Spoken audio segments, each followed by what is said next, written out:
I was nearly 50 when I realized I didn't know who I was anymore. Not really. I mean, I could list my roles: mom, wife, employee, but I actually couldn't find me in any of those. And then, on an ordinary Sunday morning, a simple question shattered the illusion I'd been living in for nearly 30 years. It wasn't dramatic. There was no screaming match that ended in headlines. It was just a simple question.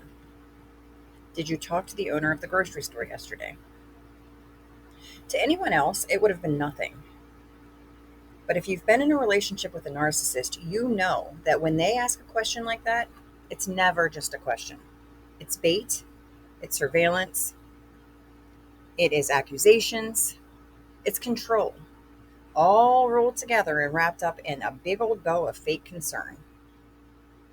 Because you see, I had in fact spoken to the store owner. A friendly 2-minute conversation, nothing more. But to my husband, that was grounds for a verbal ambush, a nuclear meltdown over imagined betrayal. He screamed. He spat. He stormed out like he always did when he didn't get the reaction he wanted. But this time I didn't cry. I didn't chase him. I didn't justify. I didn't explain. I just sat there with my cold coffee and a red hot rage rising in my chest. And that was the moment it hit me. I fucking hate this man. I hate how he talks to me. I hate how he looks at me like I'm a burden. I hate how I've been dying a slow emotional death in this house. I had spent decades justifying, minimizing, explaining. But that Sunday morning, every excuse crumbled. Every fear shrank, and a new belief took its place. I realized that I would rather live in a tent with no running water than spend one more year being emotionally strangled in this house.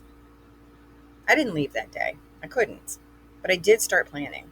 Quietly, secretly, right then, right there, and that very moment while he was off having his temper tantrum. This was the beginning of my escape, of my rebirth. If you've ever sat at a kitchen table wondering if this is all your life will ever be, you're not alone and you're not crazy. In part two of this series, I'm going to share with you how I started building my exit plan financially, mentally, and emotionally, even while being monitored and watched. Even when you start from nothing, you're starting from scratch and you're not sure how you're going to do it. So hit subscribe and drop a comment if this resonates. And if you know someone who's quietly drowning in a toxic relationship, please send this to them because it might be the sign they've been waiting for.